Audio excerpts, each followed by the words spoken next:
On October 16th, 2022, inside the Great Hall of the People in Beijing, Xi Jinping approved a directive during the 20th National Congress of the Chinese Communist Party.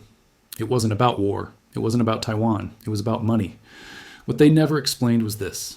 That decision quietly locked in a long-term economic strategy designed to outlast, not confront, the United States. America is still playing quarterly economics. China is playing generational math. Most headlines stop at one number, $18 trillion, China's GDP in 2024, according to the World Bank. But GDP alone doesn't determine supremacy. Structure does. In 1990, China's GDP was $360 billion with the United States, $5.9 trillion. That gap looked permanent. But in just 34 years, China multiplied its economy 50 times, while the US grew roughly 7 times. What they never explained was how that growth was engineered and why it's structurally dangerous for America. America's economy is optimized for consumption, financialization, short-term corporate profit. China's economy is optimized for production, infrastructure, long-term state coordination. This difference is intentional. In 1994, China restructured its fiscal system under Zhu Rongji, centralizing tax power while allowing local governments to compete economically. Meanwhile, the US outsourced manufacturing.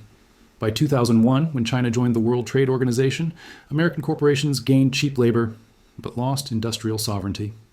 What looked like efficiency was actually dependency formation. As of 2023, China produces 31% of global manufacturing output. The US produces 16%. China controls 80% of solar panel manufacturing, 70% of lithium battery production, 60% plus of rare earth processing. These aren't consumer goods. These are input choke points. What they never explained was this. You don't need to replace the dollar to weaken an empire. You just need to control what the empire needs to function. America's GDP is driven by services, finance, asset inflation. China's GDP is backed by physical infrastructure, state-owned banks, export capacity. In 2008, during the global financial crisis, the US bailed out banks. China built 20,000 miles of high-speed rail. By 2020, China had more high-speed rail than the rest of the world combined. The world's largest port network, the largest middle class by population. This isn't accidental, it's economic redundancy. The US faces 3 structural constraints. 1, political gridlock.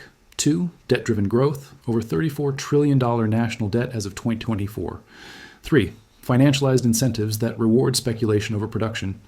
China doesn't face quarterly earnings pressure. Its banks answer to the state, not shareholders. What they never explained was this. Economic supremacy isn't lost in a crash. It's lost through relative erosion, slowly, quietly, irreversibly. This isn't about China winning. It's about America misunderstanding the game. Empires don't fall when they're attacked. They fall when their economic logic stops matching reality. The future belongs to systems that can build faster than they argue, plan longer than they promise, and survive without applause. But here's the question no one is asking. If China isn't trying to replace the dollar directly, what parallel financial system is it quietly building underneath it? In the next video, I'll show you the payment rails, trade corridors, and asset settlements that bypass the US entirely, without firing a single shot. What if you knew the next secret before anyone else did? Comment your thoughts and subscribe for the next revelation.